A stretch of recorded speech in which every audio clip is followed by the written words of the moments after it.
এটা হচ্ছে গিয়ে পাংখাবাড়ি রোড। কার্শিয়াং বলো, দার্জিলিং বলো, আসা যাওয়ার জন্য শিলিগুড়ি থেকে এই রোডটা সবথেকে সুন্দর। আমার তো সবথেকে ভালো লাগে। তোমরা কে, কে এই রোড দিয়ে কার্শিয়াং বা দার্জিলিংয়ে গেছো? অ্যাকচুয়ালি দার্জিলিংয়ে যাওয়ার যে মেন রোডটা সেটা খুবই যানজট এবং গাড়ি ভর্তি। এই রাস্তাটা আমি কেন চুজ করি বারবার যাওয়ার জন্য? কারণ হচ্ছে গিয়ে এই রাস্তা তুমি দেখতেই পাচ্ছ। এখানে আমার কিছু বলার নেই। প্রকৃতির অ্যাডভেঞ্চার নেওয়ার জন্য একটা অসাধারণ রোড ট্রিপ এবং শিলিগুড়ি থেকে বেরিয়ে এই রোড যখন ধরা হয় না, প্রথম থেকেই একটা অন্যরকম প্রকৃতির আমেজটা অনুভূতি হওয়া শুরু করে দেয়। যেটা দার্জিলিং যাওয়ার যে টয় ট্রেনের যে রোডটা সেই রোডের থেকে অনেক বেশি। যানজট তো থাকেই না। দেখো আমি যখন শিলিগুড়ির দিকে যাচ্ছি, নিচে নামছি, তখন বাঁদিকে এখান থেকে শিলিগুড়ি শহরটাকে দেখা যাচ্ছে। এর আগে বৃষ্টি ছিল কিন্তু শিলিগুড়ি শহরটা এখান থেকে দেখা যাচ্ছে কি অপূর্ব।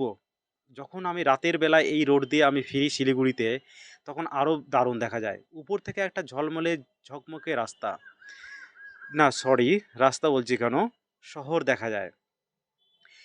রোডের চারপাশে মানে জঙ্গল বলো আর হচ্ছে গিয়ে অভয়ারণ্য বলো, যেটাই বলো, এটা কিন্তু মানে একমাত্র উত্তরবঙ্গেই পাওয়া যায়। আর পৃথিবীটাকে বলো বা পশ্চিমবঙ্গটাকে বলো, যে অক্সিজেন দিয়ে টিকিয়ে রেখেছে, শুধু দায়িত্ব নিয়ে বসে আছে মনে হচ্ছে উত্তরবঙ্গবাসী। এত সুন্দর নেচার। বর্ষার সিজনে তোমরা যারা এখন দার্জিলিং যাবে বা কার্শিয়াং যাবে বা যে অফবিটগুলোতে যাবে না, বা মিরিক যাবে, মিরিক যাওয়ার রোডটাও এটা।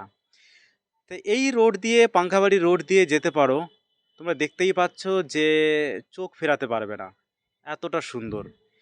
শীতকালে কিন্তু গাছপালা থাকে, পাতা থাকে না, তার জন্য এত সৌন্দর্য থাকে না। দেখো জঙ্গলের মধ্যে কেমন মেঘ এসে দাঁড়িয়ে আছে, কেমন কুয়াশায় আচ্ছন্ন নিয়েছে এই জায়গাটা। কি দারুণ না?